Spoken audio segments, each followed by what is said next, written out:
Question 1. You are a behavior analyst working with a family of 4 children. You successfully train the parents and the siblings of the client to implement a differential reinforcement procedure for the client's aggression.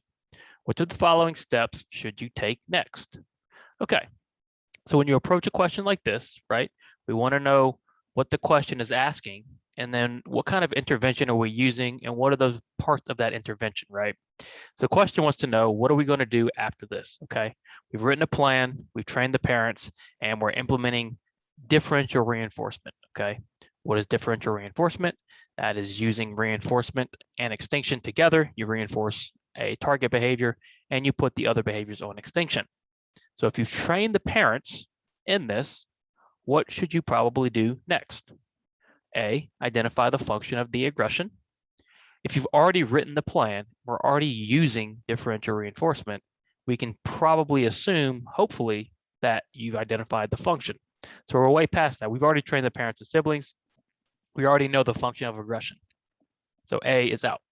B, train the family on punishment procedures to use if differential reinforcement does not work. Not necessarily, right? Punishment is not part of differential reinforcement. If you're using differential reinforcement as your intervention, there really is no reason to use punishment unless it comes to that, but that's not going to be our next step. C, implement behavior plans for the siblings. Well, the siblings aren't our clients, okay? So we're not going to be assessing them. We're not going to be designing treatments for the siblings.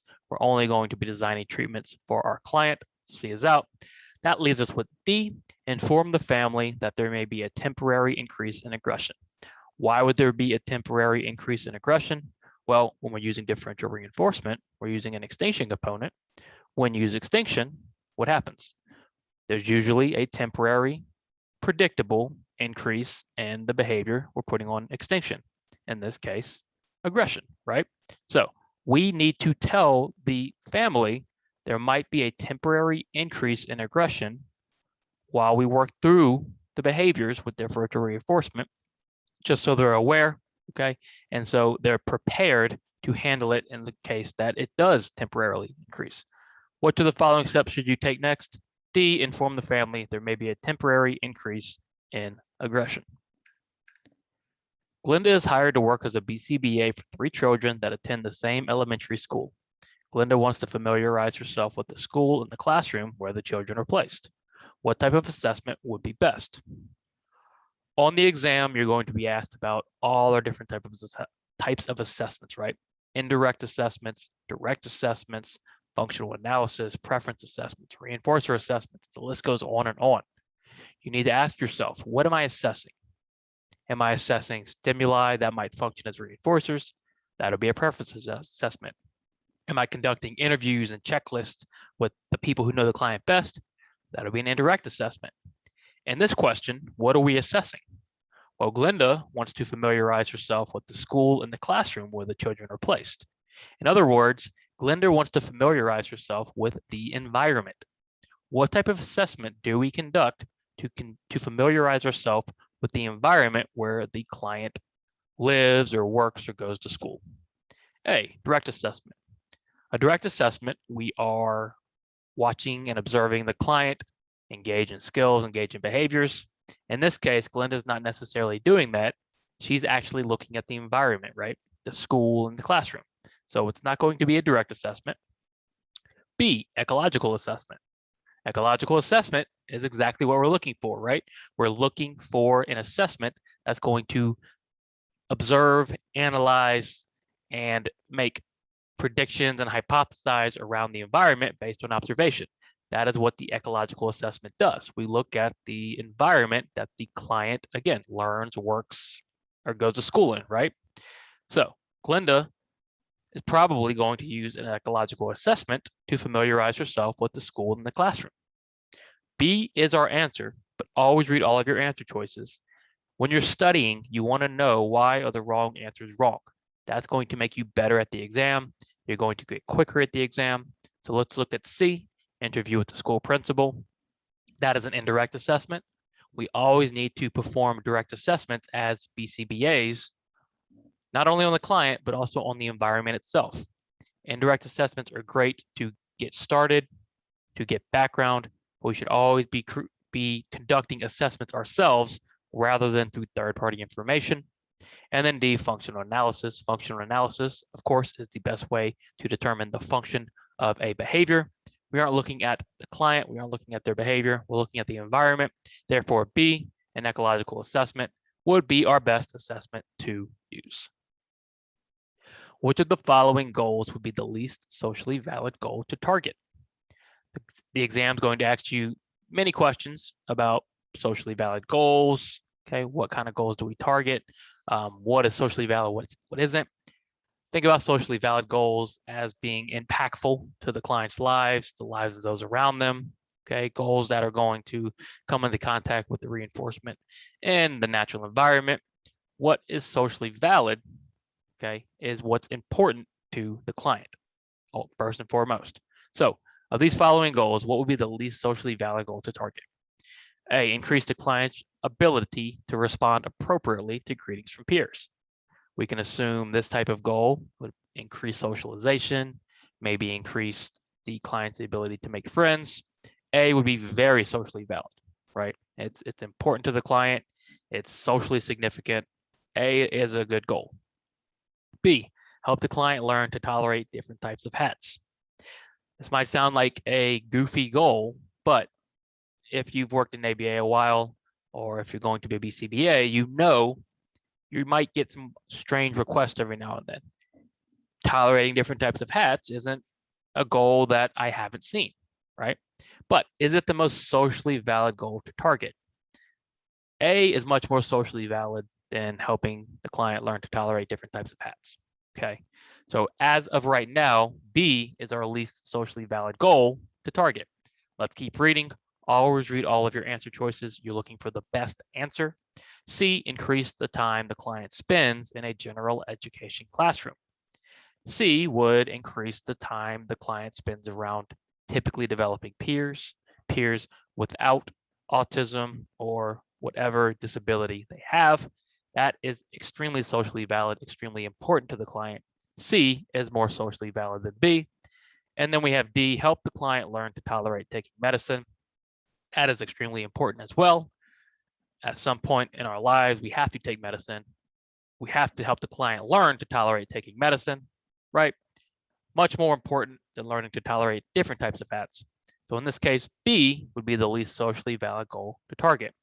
Now, B is the least socially valid goal relative to A, C, and D. In other scenarios, B might not be the least socially valid. It all depends on what other goals you're looking at.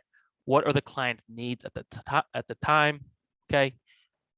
B is the answer here. But don't always jump to the conclusions, right? Always read all of your answer choices and use the information the question gives, okay, not your own assumptions and own experiences. That's very important. The test is going to give you as much information as you need to answer every question. Don't add information to questions and don't go based off your own assumptions. Use the information given on the exam. A high school basketball team finishes every practice by selecting one person at random to shoot 2 free throws. If the individual chosen makes both free throws, the team does not have to run laps. If the person misses the free throws, the team must run. What type of contingency is this? You should immediately know this is a group contingency, so A is eliminated. We have dependent group, independent group, and interdependent group. What is occurring in our scenario? There's a high school basketball team. They pick one person to shoot 2 free throws. The entire contingency is dependent on the one person making the free throws. So is this a dependent, an independent, or an interdependent group contingency? What did we just say? The entire group is dependent on that one person to make the free throws. This is going to be B, a dependent group contingency. An independent group contingency, of course, each person is responsible for their own outcomes. And then interdependent group contingency, it's dependent on the group as a whole for the outcome. In this case, it's based on the one individual making the free throw, whether or not the team has to run the laps. Group contingency questions, really easy. Get these down early. You should never miss these. Okay, I think they're some of the easiest questions on the exam. Which of the following graphs and or charts display frequency of change over time? Okay, pretty specific, right? Frequency of change over time. There's a very specific answer to this question. This is why you need to know all your 5 types of learning, because all 5 types of learning might use different charts and graphs and things like that. What type of teaching in ABA of our 5 types, okay, uses this frequency of change over time? Precision teaching, okay, we're looking at fluency, right? How does responding change over time? We're looking at this special chart in precision teaching. What is that chart called? That is a standard acceleration chart. The chart that displays frequency of change over time, so responding over time, fluency, is a standard acceleration chart. A line graph is our basic chart in ABA. It's the most used chart in ABA. A scatter plot is how we identify patterns, okay, usually through time. And then what a withdrawal graph is a sort of experimental design graph. Which of the following graphs displays frequency of change over time? The standard acceleration chart. This is something you just kind of have to know. And there's a few questions on the exam where you just kind of need to know it. They're going to quiz you on everything, and that's what makes the exam so difficult, because they quiz you on the most seemingly insignificant and minute details, which is why knowing terms and definitions and understanding terms and definitions is so crucial to success on the exam. If you know precision teaching in and out, you know it uses a standard acceleration chart, and you know that chart displays frequency of change over time or fluency, very easy question. If you don't, then you're going to have to go through some sort of process of elimination or even guess, okay? Difficult question if you don't know terms and definitions. Easy question if you do. Evaluate the following goal. Holly will initiate play with one or more peers two times, or one or more peers during school across 3 consecutive weeks when given the opportunity, as measured by percentage of occurrence. That word "to" shouldn't be there. What would be best to add to the goal? So let's read our goal again. Holly will initiate play with one or more peers during school across 3 consecutive weeks when given the opportunity, as measured by percentage of occurrence. Again, what would be best to add to the goal? So the goal is pretty good, right? We have our learner, Holly. We have our target, initiate play with one or more peers. We have our setting, or our time, or our place during school. We have our measurement, measured by percentage of occurrence. What are we missing here? What are we missing? How are we going to know when Holly has successfully completed our goal, right? So we know she has to go across 3 consecutive weeks, but does Holly need to do it once? Does she need to do it twice, 5 times, 10 times? We don't know when our goal is complete, and that is essential information. Using that information, right, we can progress Holly. Once she masters a goal, we can move her on. So that said, what would be the best to add to the goal? A measurement system. We have a measurement system. We have percentage of occurrence. So we have A. B, a behavior for decrease. Not every goal needs to be a behavior for decrease. This is a behavior for increase. This is a skill acquisition goal. So B, we don't necessarily need. C, a mastery criteria. There we go, right? We need something to tell us when Holly masters this goal, so we can either move her on, we can adjust the goal if needed. Okay, that's such an important part of goals and skill acquisition plans. These mastery criteria telling us, is what we're doing working? Have we mastered it? Can we move on, or do we need to adjust? And then D, setting, we have settings. So the answer here is C, mastery criteria. Pretty easy question. Goal writing shouldn't be that difficult at this point. If you're already at the point where you're taking your BCBA exam, hopefully you've written many goals in your time, okay? Goals aren't too difficult. David engages in severe self-injurious behavior that occurs at home and at school. John, a BCBA, wants to design an intervention to target David's self-injury. What experimental design would be the least appropriate for John to use? I think this question you all should know immediately. They want to know, do you understand the ethics of experimental design? Do you understand the ethics of behavior analysis? When to use something, when to not use something? And this is a very, very common question. This question is asked on the BCBA exam, throughout ABA training programs. Okay, I think you should all understand this question and know it pretty easily. Again, David engages in severe self-injurious behavior. John wants to choose an experimental design for an intervention to target David's self-injury. Well, what would be the least appropriate for John to use? We're trying to decrease David's self-injury. We're going to implement interventions to get rid of self-injury. What don't we want to do? If that intervention is working, well, you don't want to remove the intervention, right? So the experimental design where you remove the intervention is what? That's a reversal design. Using a reversal design when we have some sort of severe behavior, okay, can cause issues if your intervention is working. Because if you're removing an intervention that's working, that injurious behavior might come back. So the least appropriate experimental design would be a reversal design. Alternating treatment is fine because we're not reversing anything. Multiple baseline, multiple probe is fine because we're not reversing anything. The issue becomes when we start reversing working interventions for behaviors like this. You and 2 other BCBAs are designing a token economy to use inside your clinic. Which of the following choices will be best to include while designing your economy? Token economies. We have our generalized condition reinforcers in the tokens. We have our backup reinforcers, which we exchange or which we earn by exchanging our generalized conditioned reinforcers. We set prices for the backup reinforcers. That's how a token economy is established. So when you're designing your economy, what do you need to be sure to do? A, when the token economy is first introduced, offer backup reinforcers at low prices. Yes, this is a great idea. That way, contingency or reinforcement is contacted very quickly. A is something you want to do when designing your token economy. Don't stop there. Don't rush through the test and see that A is your right answer and then move on to the next question without reading the rest of the answer choices. There might be a better answer. There might be an all of the above question. There might be a none of the above question, okay? Always read all of your answer choices. So A, we want to introduce, when we first introduce a token economy, we want to offer backup reinforcers at low prices. B, adjust the prices of backup reinforcers as your token economy as necessary. Absolutely, okay?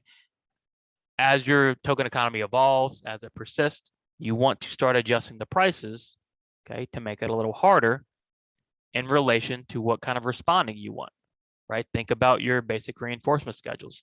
If they're receiving backup reinforcers on an FR2 schedule, you might want to start thinning that to a VR3, right? Of F5 or a VR5, okay, and FR6.